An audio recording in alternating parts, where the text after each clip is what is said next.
Welcome to our channel. నేను మీ అవని. మనం కథలోకి వెళ్ళిపోయే ముందు మన ఛానల్ని తప్పకుండా సబ్స్క్రైబ్ చేసుకోండి. అలాగే లైక్ చేయండి, తప్పకుండా షేర్ చేయండి. అలాగే తప్పకుండా కథ వినేసి వెళ్ళిపోకుండా కామెంట్ చేయండి. ఇక నుంచి ఐ లవ్ యూ బావా డెవిల్ ఆఫ్ రొమాన్స్ స్క్రిప్ట్ రాదు, జస్ట్ వాయిస్ ఓవర్ ద్వారా మీకు స్టోరీని అందిస్తున్నాను. క్షమించాలి, స్క్రిప్ట్ పెట్టాలంటే గంట సేపు లేట్ అవుతుంది, అందుకని ఇచ్చేస్తున్నా. ఇక కథలోకి వెళ్ళిపోదాం. I love you Baba part 18. తన తాత ఎంత చెడ్డవాడు అని అర్థమైంది విక్రమ్కి. తన నాన్న ఏం చెప్తాడా అని చూస్తూ ఉన్నాడు. అప్పుడే ఆయన మాట్లాడుతూ, మీ తాత మనకు తెలియకుండా ఏదో చేశాడు విక్రమ్. మామూలు మనిషిలా కాదు, ఒక మానవ మృగంలా మారాడు అనేసరికి విక్రమ్ అర్థం కానట్టు చూశాడు. ఎక్కడికి వెళ్ళాడో తెలీదురా. నీకు గుర్తుందా, నువ్వు నా తమ్ముడు భరద్వాజన్ చంపావు. అప్పుడు మీ తాతకు ముందే తెలుసు నువ్వు తప్పించుకుంటావని. నిజం చెప్పాలంటే నిన్ను బంధించమని చెప్పిందే మీ తాత. మీ తాతకు మన అనే సంబంధం ఉండదు. అక్కడ ఉన్నది కొడుకైనా మనవడైనా లేదా ఇంకెవరైనా తన స్వార్థమే తనది. మీ తాతయ్య నీ మీద ఎక్స్పెరిమెంట్స్ చేయించాడు. ఎందుకంటే చావు రాకపోయినా వయసు అయితే అయిపోతుంది కదరా. వాళ్ళంతకు వాళ్ళే వాళ్ళ ప్రాణాల్ని వదిలేయాలి, లేదా తన రక్త సంబంధికులతో వాళ్ళ చేతులతోనే చనిపోవాలి. అందుకే అందుకే నీ మీద చాలా ఎక్స్పెరిమెంట్స్ చేయించాడు మీ తాత అని మహేంద్ర గారు అనగానే విక్రమ్కి ఏదో గుర్తు వచ్చింది. ఆ 2 సంవత్సరాలలో తన తాతయ్య తన మీద ఎక్స్పెరిమెంట్స్ చేయించింది, ఏదో చేశాడు. అది ఎంత కనుక్కోవాలి అనుకున్నా విక్రమ్ వల్ల కాలేదు. పైగా అతడు అప్పుడు అక్కడ నుంచి తప్పించుకోలేకపోయాడు. కానీ ఒకరోజు ఉన్నట్టుండి తన నాన్న మహేంద్ర వచ్చి తనను విడిపించాడు. మీరు ఆ రోజు నన్ను విడిపించడానికి వచ్చారు కదా నాన్న. ఆ రోజు నన్ను అక్కడి నుంచి తీసుకొస్తుంటే మిమ్మల్ని తాతయ్య ఏమీ అనలేదా అని అడిగాడు. అదే నాకు అర్థం కావడం లేదురా. ఆయన ఏం ఆలోచించారో నేను ఆయన మనుషులను ఫాలో అయ్యి నీ దాకా చేరుకున్నా.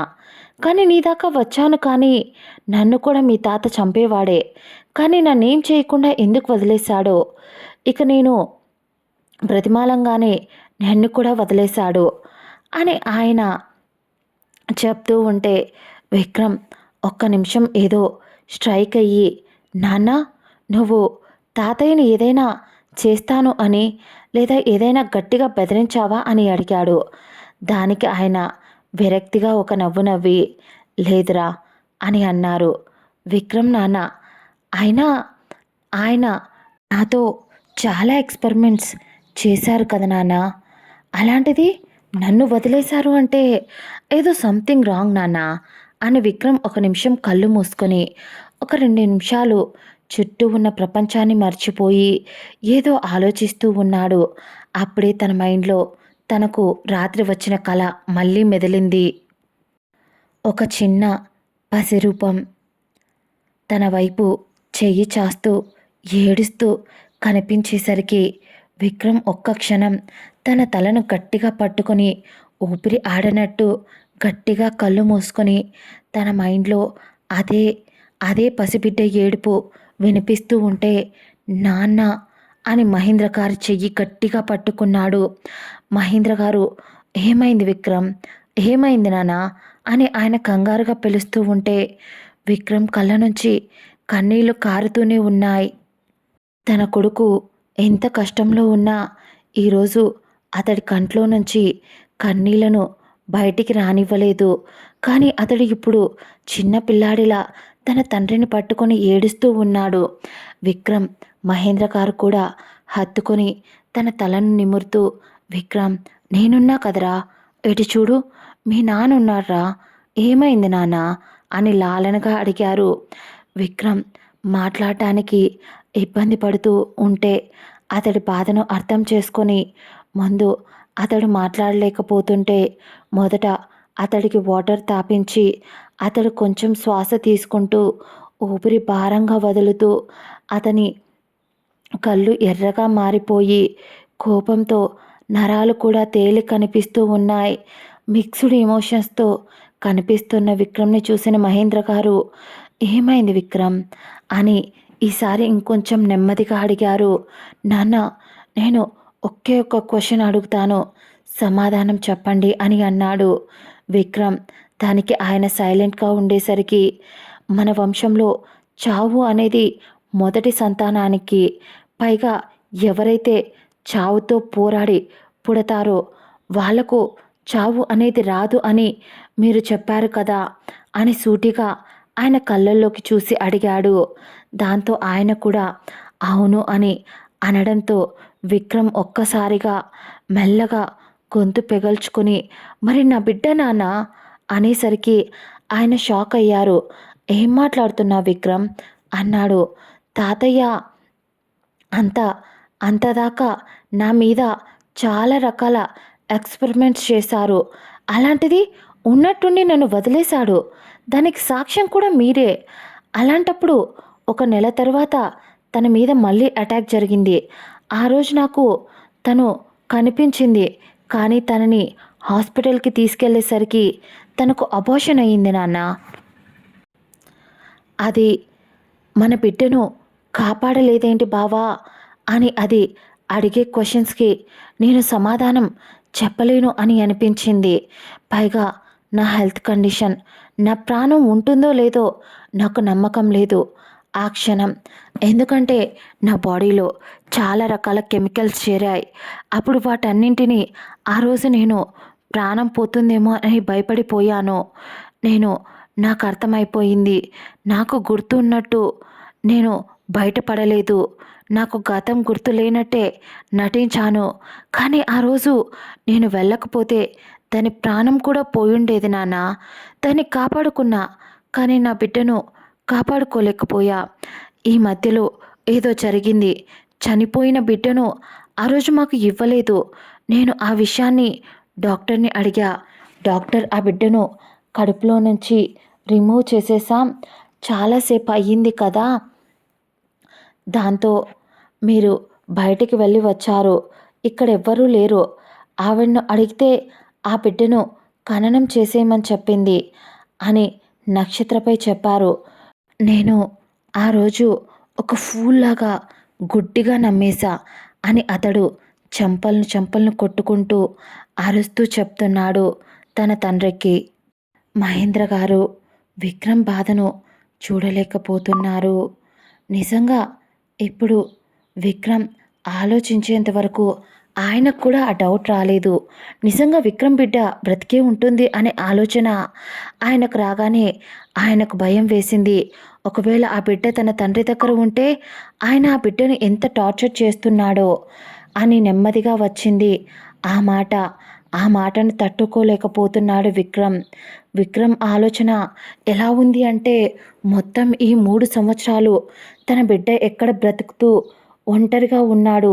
ఆ ఆలోచన రాగానే ఒకవేళ నక్షత్రకు తెలిస్తే సంతోషపడ్డా, తను ఎంత నరకాన్ని అనుభవించాడో తెలిస్తే తట్టుకోలేదు. ఎందుకంటే విక్రమ్ ఖచ్చితంగా తెలుసు, తన బిడ్డను అంత ఈజీగా వదలరు. ఇప్పుడు కూడా తన బిడ్డ ఎక్కడుందో అతడు తెలుసుకోవాలి. మెయిన్ ఎలాంటి పరిస్థితుల్లో ఉందో, ఆ బిడ్డ ఎలాంటి కష్టాలను ఎదుర్కొంటుందో అవన్నీ తెలుసుకోవాలి, తన దగ్గరికి తెచ్చుకోవాలి. ఇవన్నీ జరగాలంటే నక్షత్రకు తెలిస్తే ముఖ్యంగా తట్టుకోలేదు. తనకు తెలియకూడదు. ఒక డెసిషన్ తీసుకొని, నాన్న మనం తాతయ్యను వెతుక్కుంటూ వెళ్ళాలి అన్నాడు. ఆ రోజు నైట్ విశ్వ, అభిని, వాళ్ళ ఇద్దరిని విక్రమ్ ఎంత చెప్తున్నా వాళ్ళు విక్రమ్ వినకుండా వాళ్ళ నక్షత్ర వాళ్ళ దగ్గరికి పంపించేశాడు విక్రమ్. అసలు అతడెందుకు రాలేదు అర్థం కాలేదు వాళ్లకు. మళ్ళీ ఏదో నిజం వెతుక్కుంటూ ఏదో ప్రమాదం ఉండేసరికి వాటి రీజన్స్ వెతుక్కుంటూ వెళ్తున్నాడా అతను వాళ్లకు అర్థమయ్యింది. మేము కూడా ఉంటాము అన్నారు. కానీ విక్రమ్ ఒప్పుకోలేదు. విక్రమ్ ఎవరు చెప్పినా వినడు. కాబట్టి సైలెంట్గా కనీసం నక్షత్ర వాళ్ళకైనా మీరు తోడుగా ఉండాలి అని రిటర్న్ పంపించేశాడు. వాళ్ళు కూడా అందుకోసమే వెళ్ళిపోయారు.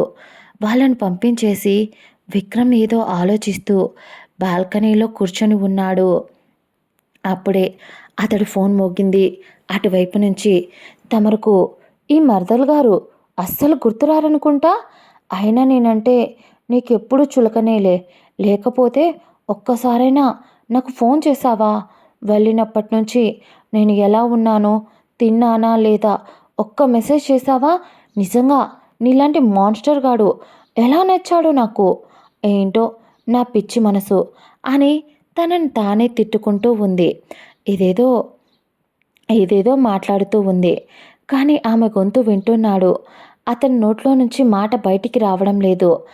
ఎంత వాళ్ళ జీవితంలో నిజాలను అసలు నిజాలను దాయకూడదు అనుకున్నా పదే పదే అబద్ధాలతోనే వాళ్ళ జీవితం కొనసాగుతుంది. ఆమెకి ఈసారి మళ్ళీ ఎన్నో అబద్ధాలు చెప్పాల్సి వస్తుంది అని అతడి కంట్లో బాధ అసలు బయటికి రానివ్వకుండా గొంతులో బాధ తెలియకుండా ఎలా ఉన్నావమ్ము అన్నాడు. ఆమె అతడు ఎంత దాచినా మనసు పడుతున్న బాధ కదా. ఇద్దరి మనసుల్లో ఉన్న సన్నటి దారంతో ముడిపడి ఉన్నాయి. అందుకే ఇట్టే తెలిసిపోయింది. బావా ఏమైందిరా? ఎందుకేదో డల్గా మాట్లాడుతున్నావు అని కొంచెం భయంగా అడిగింది నక్షత్ర. అతడు ఒకే ఒక్క మాట చెప్పాడు. ఐ మిస్ యూ నక్షత్ర అని అంటూ ఆమెకు అనుమానం రాకుండా అతడి గొంతులో ఉన్న బెంగ ఆ మాట వినగానే ఆమె ఆశ్చర్యపోయి నేను అంత గుర్తొచ్చానా అని సంతోషంగా అయినా ఏముందిలే 3 days అని చెప్పావు, మార్నింగ్ వచ్చేస్తున్నావా అని అంది సంతోషంగా. కానీ విక్రమ్ లేదురా, నేను అభిని విశ్వని పంపించా, నేను రావడానికి టైం పడుతుంది, ఇక్కడ నాన్న నన్ను ఇంకా 2 రోజులు ఉండమని చెప్పాడు అని ఏదో చెప్పబోయాడు. అప్పుడే గుర్తొచ్చి అతడు ఆమెకి ఆశ్చర్యంగా ఏంటి నాన్న అని అంది. అప్పుడు అర్థమైంది విక్రమ్కి. అతడు ఆమెతో నిజం చెప్పేశాడు. పొరపాటున తన తండ్రి దగ్గర ఉన్నట్టు నిజం చెప్పేశాడు. ఇప్పుడు ఆమె కంగారుగా బావా అక్కడికి ఎందుకు వెళ్ళావు? నువ్వు చెప్పావు కదా మామయ్య చుట్టూ ఉన్న వాళ్ళంతా విషపు నాగులతో సమానం అని. అలాంటి వాళ్ళు నీకే హాని చేయకుండా ఉంటారా? ఎందుకు వెళ్ళావు అని ఏదేదో అసలు ఆమెకు మాట్లాడడానికి కూడా ఒక క్షణం భయం వేసింది. ఇక విక్రమ్ ఏదైతే అది అయ్యింది అని అన్నట్టు నేను వేటి కోసం ఇక్కడ ఉండడం లేదు.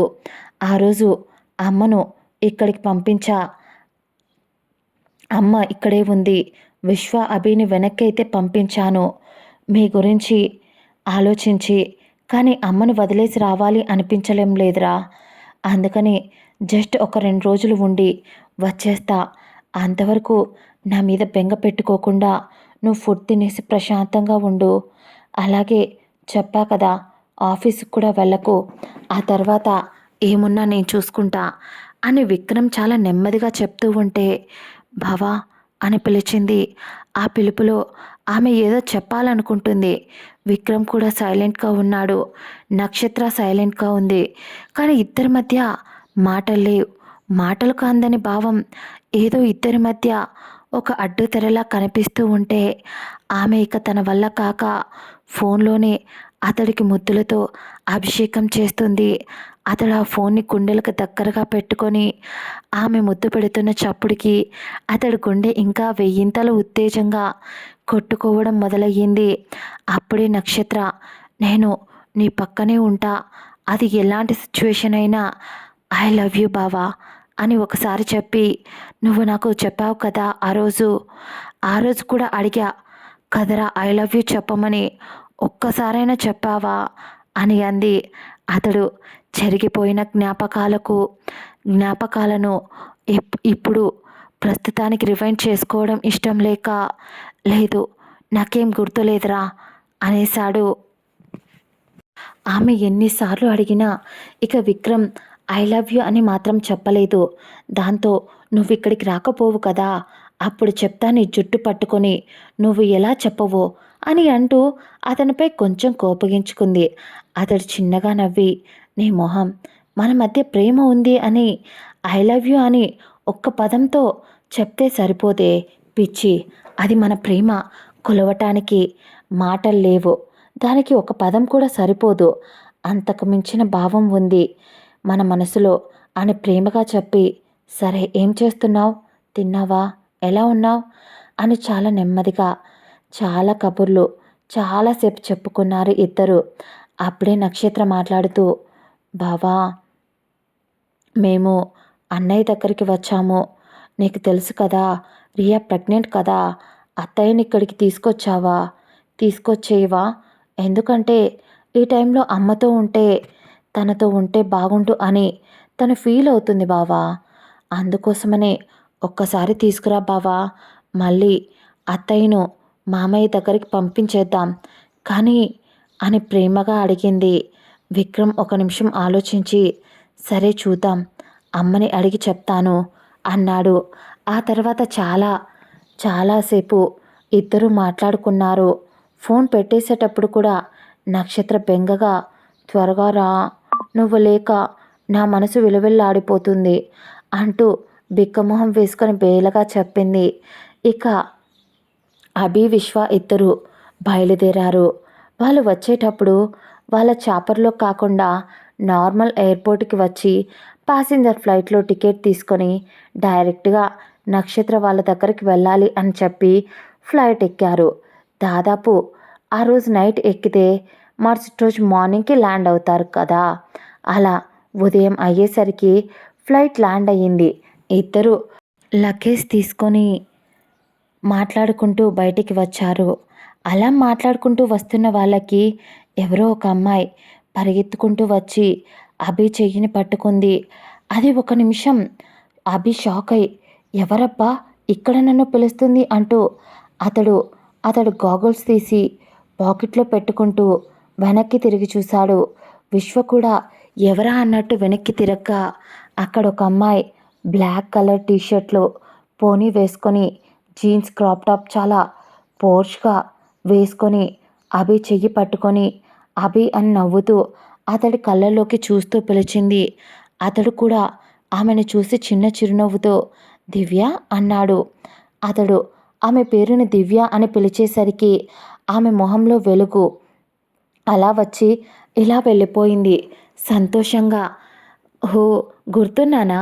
అయితే మర్చిపోయావేమో, గుర్తు చేద్దామనుకున్నా అని అంటూ దివ్య నవ్వుతూ అభి చెయ్యిని పట్టుకొని మాట్లాడసాగింది.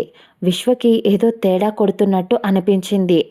అభి సత్యను లవ్ చేస్తున్నాడు. అలాంటిది కానీ ఈ అమ్మాయి అసలు ఎవరు? ఈ అమ్మాయి మొహంలో చూస్తే అభిపై పూర్తిగా ఇష్టం కనిపిస్తుంది అని మనసులో అనుకుంటూ ఉన్నాడు విశ్వ. అప్పుడే అభి, దివ్య నువ్వేంటి ఇక్కడ అన్నాడు. ఏం లేదు అభి, ఇక్కడే ఒక ఆఫీస్లో జాబ్కి ట్రై చేస్తున్నా. అక్కడి నుంచి ఇక్కడికి షిఫ్ట్ అవుదాం అనిపించింది, అందుకని ఇక్కడికే వచ్చేసా.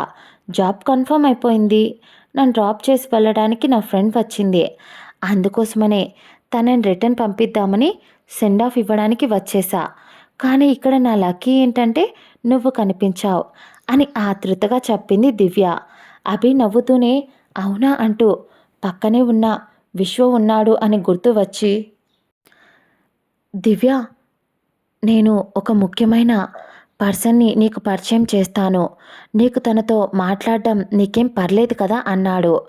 దివ్య అర్థం కానట్టు చెప్తూ ఉంటే, అదేంటంటే విక్రమ్ ఉన్నాడు కదా అని అభి అంటుంటే, అవును అయితే ఏంటి అంది. నా పక్కన ఉంది తన తమ్ముడు విశ్వ అని అన్నాడు అభి. ఆమె ఒక్క క్షణం షాక్ అయ్యింది. విశ్వ వైపు చూసింది. అప్పటి నుంచి ఆమె వైపు ఏదో అనుమానంగా చూస్తూనే ఉన్నాడు. కానీ ఆమె అదేం పట్టించుకోకుండా, హో అవునా, హాయ్ విశ్వ అని మాత్రం పలకరించింది. విశ్వకెందుకో ఆమె నుంచి ఏవో నెగిటివ్ ఆరా ఆమె నుంచి కనిపిస్తూ ఉంటే అతడు జస్ట్ ఆమె వైపు చూసి హాయ్ అని మాత్రం అని సైలెంట్గా దిక్కులు చూస్తున్నాడు. కానీ దివ్య మాత్రం అభి చెయ్యిని వదలడం లేదు. విశ్వకి అది కొంచెం చిరాగ్గా అనిపిస్తుంది. వెంటనే విశ్వ అభి బయట డ్రైవర్ వచ్చాడు, అందుకే నేను వెళ్తున్నా, నువ్వు వచ్చి అని చెప్పి అక్కడి నుంచి విశ్వ వెళ్ళిపోయాడు. ఏమైంది? విశ్వ మొహం అదోలా పెట్టి ఎందుకు వెళ్ళిపోయాడు అని ఒక నిమిషం మనసులో అభి అనుకున్నాడు. కానీ అప్పుడు అడిగితే బాగోదు అని సైలెంట్గా ఉన్నాడు. అప్పుడే దివ్య కాఫీ అని కాఫీ తాగుదామా అని అంది. కానీ అభి ఇప్పుడే కదా దివ్య వచ్చాం, నాకు కొంచెం పని ఉందిరా, కానీ నెక్స్ట్ టైం ఎప్పుడైనా మనం కలిసినప్పుడు ఖచ్చితంగా తాగుదాం అని చెప్పి ఆమెకు బాయ్ చెప్పి వెళ్ళిపోతూ ఉంటే ఆమె చనువుగా నేను నిన్ను మిస్ అవుతున్నా, నాతో కాఫీ కూడా రావా అని అంటూ హక్ చేసుకొని చిన్నపిల్లలా మారం చేసింది. అభి మనసులో ఇదేంటి జుట్టులా పట్టుకుంది అని అనుకుంటూ సత్యని చూడాలి అని అతడు మనసు పోరు పెడుతూ ఉంటే కొంచెం కోపంగా అతడి మొహంలోకి తెచ్చుకొని, ఇప్పుడు చెప్పా కదా దివ్య, అర్జెంట్ వర్క్, తప్పకుండా వెళ్ళాలి, నీకు బాగా తెలుసు కదా నాకు ఏదైనా వర్క్ తర్వాతే, కాబట్టి తప్పకుండా నెక్స్ట్ టైం తప్పకుండా కాఫీకి కలుద్దాం, వెళ్దాం. అంతగా ఇప్పుడు ఒకవేళ నీకు కాఫీ తాగాలి అంటే బెల్ నేను పే చేస్తా, నువ్వు వెళ్ళి తాగేసిరా అని అతడు చెప్పి బాయ్ దివ్య, తర్వాత కలుద్దాం, నాకు అర్జెంట్ వర్క్ ఉంది అని చెప్పి అక్కడి నుంచి వెళ్ళిపోయాడు. కనీసం వెనక్కి కూడా తిరిగి చూడలేదు అభి. ఎక్కడ అతడు తిరిగి చూస్తే దివ్య మళ్ళీ అతన్ని వెళ్ళనివ్వదో, జుడ్డులా ఎక్కడ పట్టుకుంటుందో అనే భయంతో గబగబా పారిపోతున్నట్టే వెళ్ళిపోయాడు అభి. ఇదండి ఇవాళ ఎపిసోడ్. ఖచ్చితంగా ప్లీజ్ మన స్టోరీ మీకు నచ్చితే తప్పకుండా సబ్స్క్రైబ్ చేసుకోండి, లైక్ చేయండి, తప్పకుండా షేర్ చేయండి. మళ్ళీ నెక్స్ట్ ఎపిసోడ్లో కలుసుకుందాం. Bye bye.